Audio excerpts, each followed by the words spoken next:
Hi, I'm Laura Desidue, and I am going to be reviewing Francois Gagne's differentiated model of giftedness and talent with this flowchart.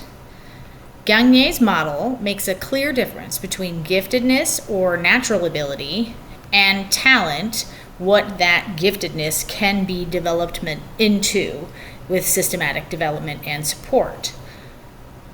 When he is talking about gifted or talented individuals, he is talking about the top 10% of individuals. Giftedness, which one acquires by chance, falls into several different domains, including sensory motor, which is your visual or auditory, or your strength or athleticism, things like that. Socio-effectiveness, which is your perceptiveness, your communication ability, your tact, empathy, your ability to be a leader, the influence you have socially and with others.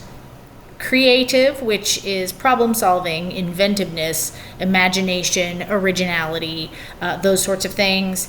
And intellectual, which is your fluid reasoning, your observation, your memory retention, your metacognition, visual, spatial, auditory kind of learning in intellectual. Again, all of these abilities, these natural abilities, happen because of chance.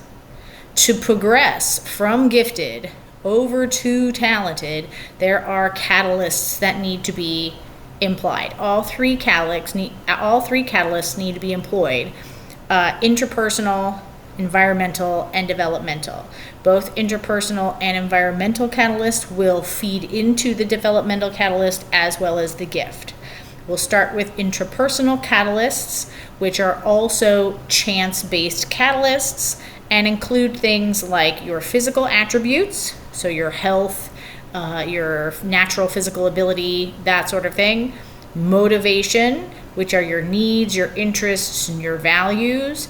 Volition, which is your willpower, your effort, your grit, your stick-to-itiveness.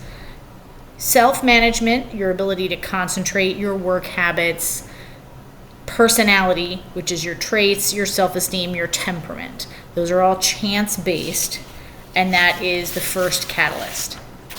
The second catalyst, the environmental catalyst, is also chance-based. And these catalysts include sections like your milieu, which is physical or cultural or social interactions and influences. Persons who are involved, like your parents, teachers, peers, mentors.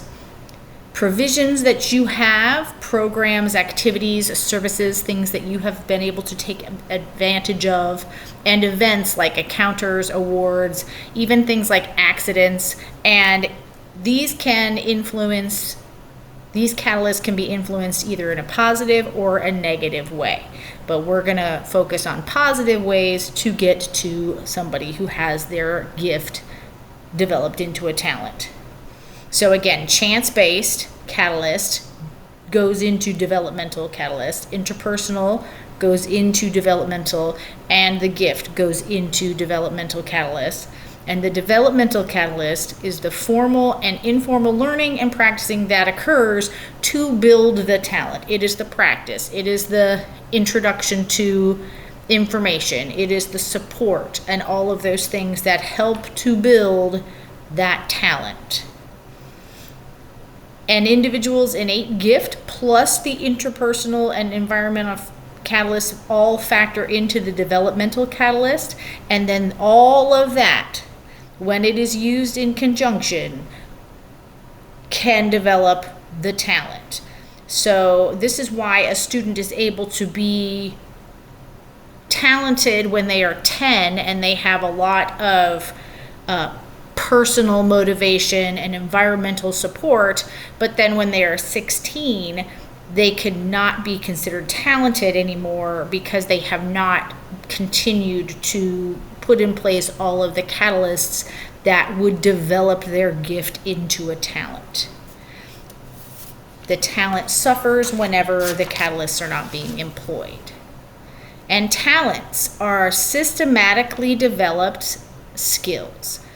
They are in fields. So gifts are in domains, the talent are in fields. And you have academics, which is fairly self-explanatory.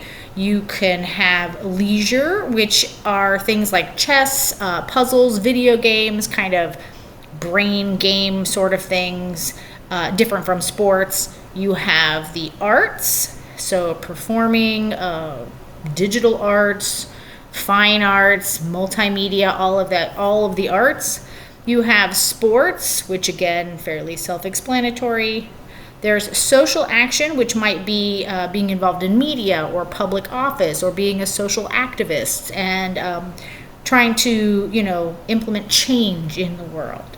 You have technology, like a skill or a talent with computers, or even the kind of tech skills, those basic skills that we think of, like fixing a car or mechanics or engineering, those kinds of things.